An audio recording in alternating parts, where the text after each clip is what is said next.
Well, my name is Marcus. I'm 22 years old and I have a blind brother. I think it's contributed to me being more introverted and seeking a means of escaping through gaming, for example. It was a big escapism for me. My brother wasn't always blind. We knew that it was a possibility, but it changed how the family dynamic worked a little bit, I think. Obviously, my dad traveled a lot, so it was often just me, my brother, and my mom at home, and just there wasn't enough time for everyone. I do go to football games with my dad sometimes. It's when moving out, I don't think I had the best relationship with my dad either, but we kind of forced ourselves to find that relationship again by going to football games.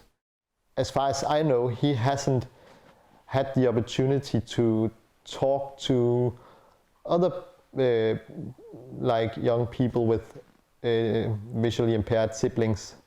And I think before not being alone is a very huge benefit. When he laughs, it reminds me of like good times and being brothers.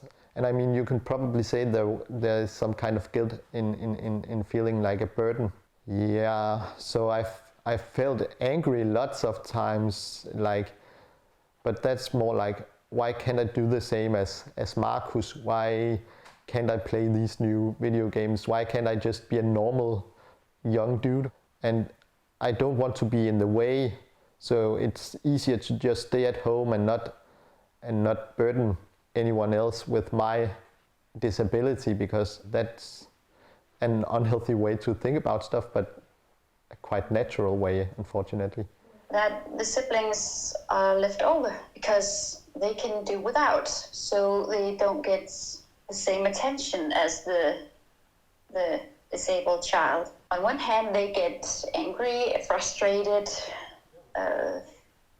but on the other, they want to help their blind siblings. That makes some challenges. We haven't dug into what people around the blind child does. We focus a lot of the child itself, and that's good. But we need some answers from people around them, their families, their siblings, and so we don't have a lot of statistics, but that's not good. We are not focusing on it in the organization because it's so hard to speak about. It's kind of taboo. You're not, as a sibling, you're not saying out loud that you think it was very difficult to have a handicapped sibling, because that's not fair to say at all.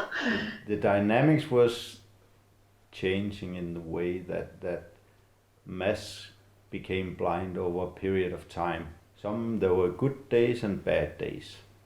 And we have forget Marcus a little bit in the upgrade, but I thought, oh, he is so strong and he can do things by himself, and it affected him. If we liked him just as much as Mads. Marcus also get Mads some struggle. He treated him like a normal person. So he bullied him and he helped him. Yeah. And that's, I think it's fun to climb together. It is. Yeah. It is. And to see you do it, that's the most fun, actually. Yes. Yeah. Well, it's quite difficult to see me do it, isn't it? A couple of instances I remember vividly where I felt like I was overlooked or not seen.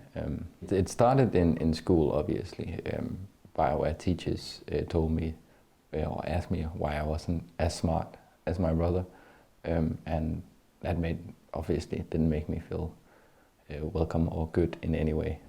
So school became a struggle for me as well. His most saying, I think, was when we asked Marcus if he wanted to go to boarding school like Mads did, and he went, I don't know, I don't want. And Marcus was shown around, and they said to him, even though it was full, you can start here after the vacation.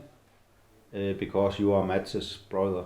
Marcus said, I don't want to go there because they will compare me with Mats all the time, and I will be not Marcus, but a younger Mats. Marcus struggled to find his own identity. Some of the feelings were difficult to talk about, I feel. Yeah, and I also think like I was quite good at just not saying them. Yeah.